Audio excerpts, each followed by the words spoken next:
Good morning, good afternoon, good evening, however you have found me. I'm just so thankful that you are here with me today. I'm sorry it's been a while, just a lot of life going on, and it was my busy season with events, so I was not able to maintain the content I wanted to. Today's tutorial is one that I have been wanting to do for a while. I found this adorable fabric at Joann's. I do not have a lot of things in this color, and I thought, oh my gosh, if this isn't the cutest Black Widow spider fabric. I love the nod to the vintage. It is a Joann's, so it is a quilter's cotton. And I chose this dress. It's a McCall's from their archive collection circa 1963. Now keep in mind that this isn't exactly like the original. They do take liberties, and if you were to go back and look at the pattern from 1963, most women knew basic sewing techniques. So when they redo these patterns, there's a couple things they do. Sometimes the patterns don't line up 100%. There's a couple of amazing people that you can follow that compare those, and I will link their names down below because off the top of my head I can't think of this one lady who's amazing, and it's just escaped me, and I didn't write her name down, and I should have because I'm doing a collab with her. Oh, my brain. I'm new to the collab thing too. But I chose this dress here, the one that is in the blue with all the pattern. And it has this little belt here in the center. And I chose a black linen, whatever I had left over, some black linen is what I chose to put there.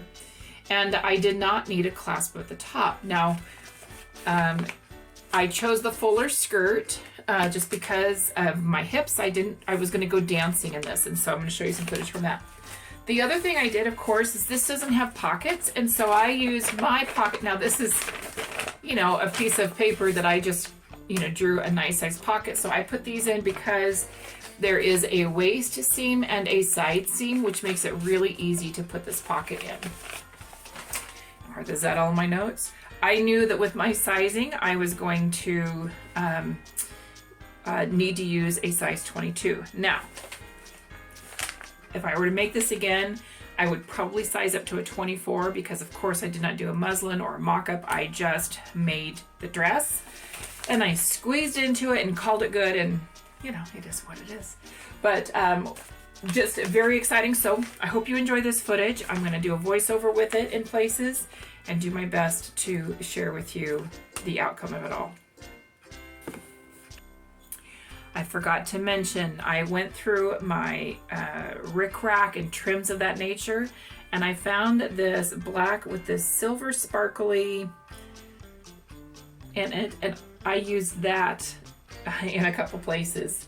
So you're gonna see that. This is what I have left of that, and I just love it, and I'm hoping between this and the scraps I can maybe make a flower or something. I don't know, but I loved it. Okay, I think that's all I got. All right, so welcome back. I tried to pick up a little bit, but I just have a lot going on right now, so I'm obviously need to get to work on it. So I've cut out the dress pattern, and I've gone ahead and I've serged all of the edges. I have lined the bodice and just serged them all together so that they basically are, I'm using as one piece. So Bianca with the Closet Historian, she does that a lot, and I just really love that. This piece is for me, so I'm okay with not having like a separate lining on the inside. And honestly, it just, when you serge it, it becomes just a nice, you're working with one piece of fabric basically, so I love that. Couple of changes I made that I mentioned. I measured the length. I think the length is going to be just fine, so I didn't mess with that. At 5'8", sometimes these dresses are a little short for me, but this one looks like it's going to be just fine, so I'm going to keep that. There are no pockets in this, so I did add my pockets, and this is just with my muslin, the same thing that I used as my second bodice fabric. to line, and this is a nice thicker muslin, which I really like. And so I have 4 pieces of these. Now this is just a very simple pocket pattern that I borrowed from another dress that I just really loved. So the other thing that I did is I took pieces 2 and 3 for the bow. They're referring to it as the bow, and I'm doing that in black. And I'm doing that because I love this pattern with the cute little spiders and the spider webs, and I don't want to lose that. So I decided I was going to go ahead and do that in black, and then, you know, that will also give me the illusion that I have a little bit of a waist in there. So, all right, now the time is for me to follow the instructions and get to sewing, and I'm just excited to record that as best I can, and yeah, we shall see.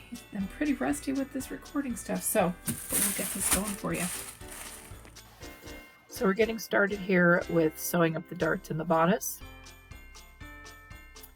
I always tie them at the top, and that leaves for a less pointed bust line. So I believe there was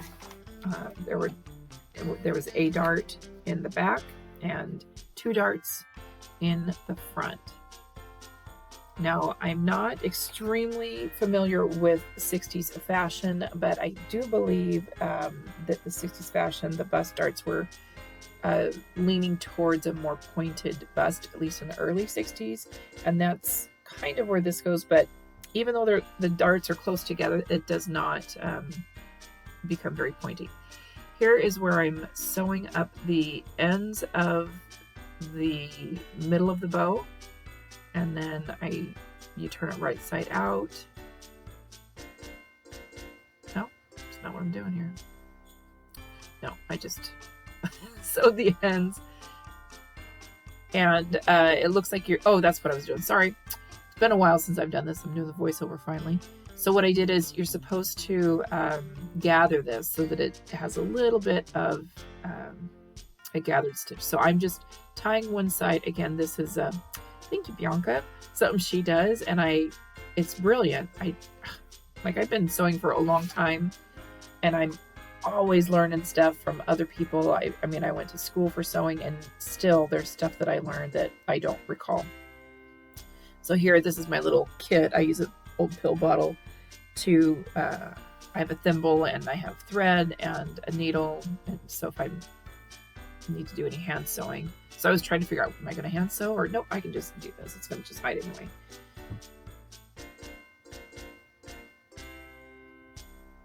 A lot of thinking, what am I doing next? Here it tells you to attach that in the center of the front. So you have to go back and reference the pattern, the paper, and find the little block and make sure that you put that on. Now, there is a center seam on this. I don't think you need a center seam on this dress front, but this pattern did do that, so I did go ahead and follow that.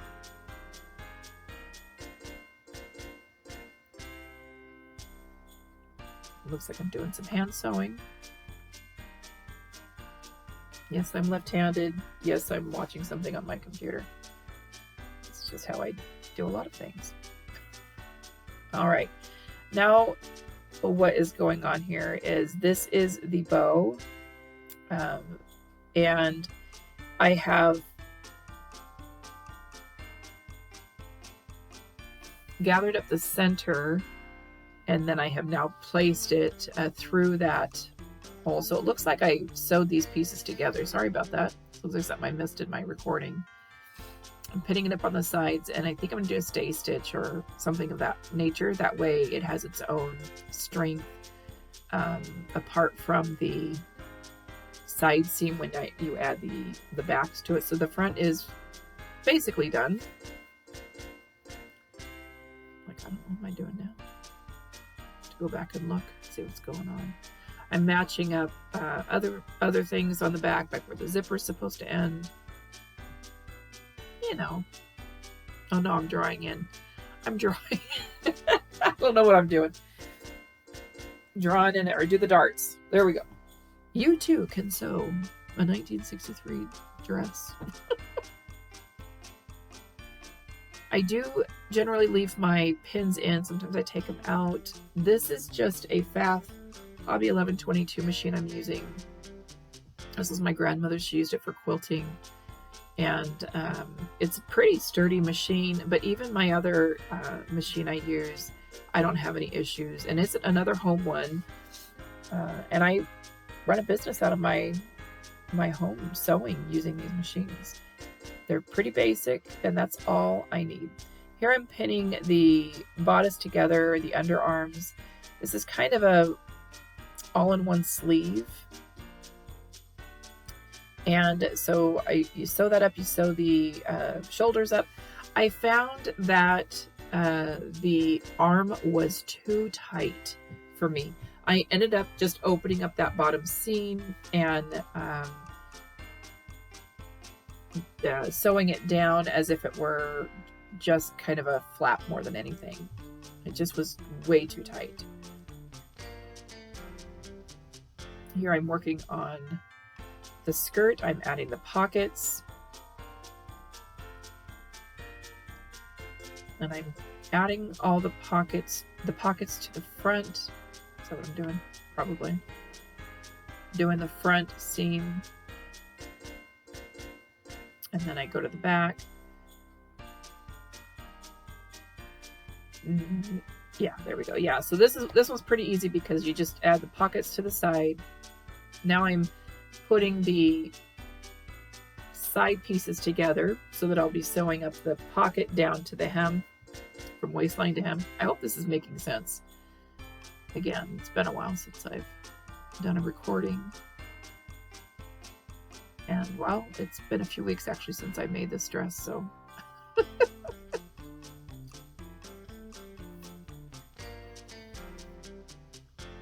Now what I'm doing is what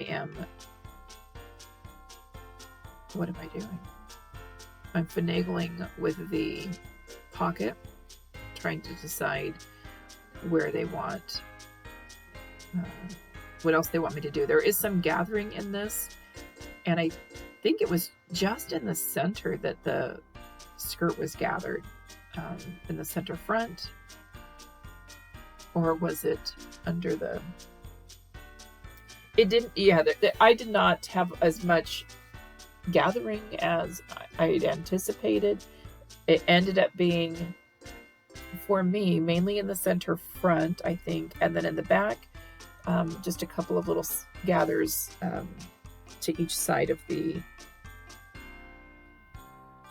zipper, but not a whole lot of gathering for me, but a nice, beautiful full skirt.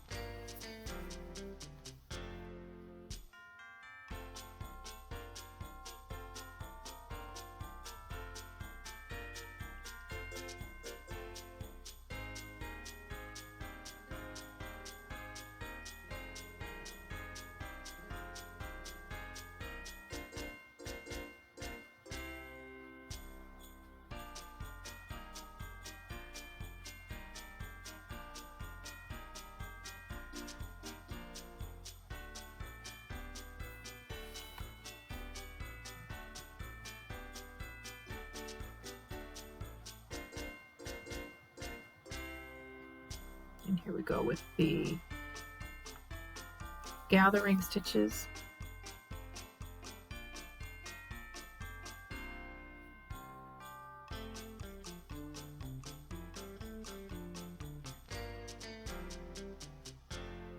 Now I'm pinning it to the bodice to try and get it to just fit just the right way.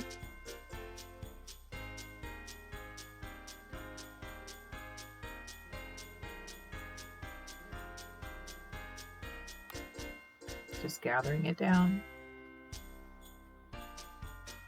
And I did like the way this gathering ended up. It wasn't too much, it wasn't too bulky, but I did really like how it gathered down and how it ended up looking on me.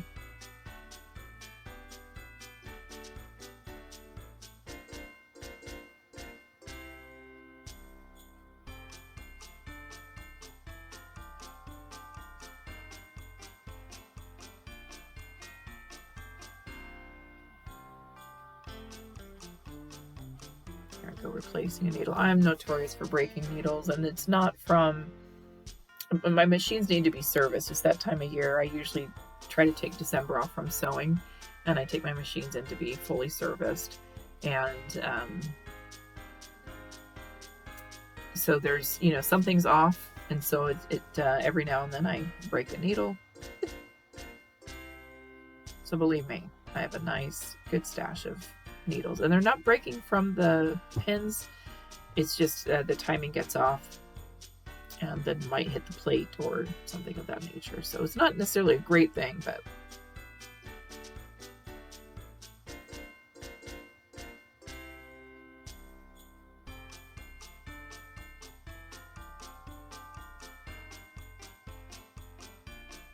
all right, I'm just gathering the back up, lining it up.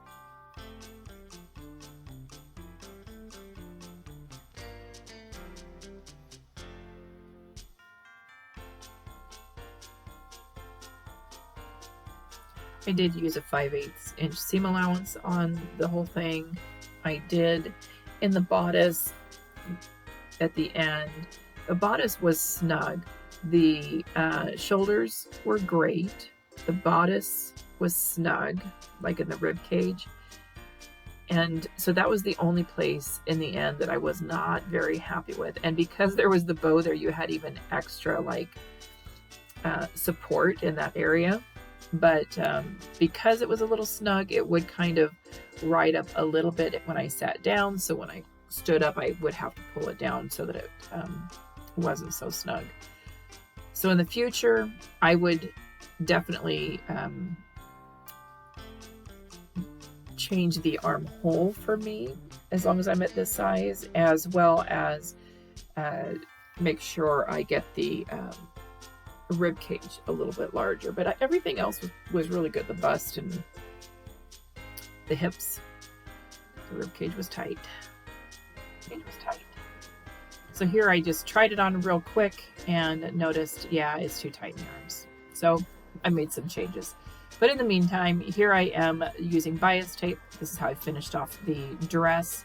I finished the hem this way, the arms this way, as well as the neckline. So that's all I'm doing. I'm putting the bias tape in. I fold it over, finagle it, iron it down, and sew it down. And I think I just did a top stitch. I didn't care in some areas if there was a thread. In some other areas I did finish it by hand, just to kind of, like in the bodice I did by hand just because I could hide the stitches pretty easily. And then here's this little rickrack where I decided to put it on the arms and around the neckline.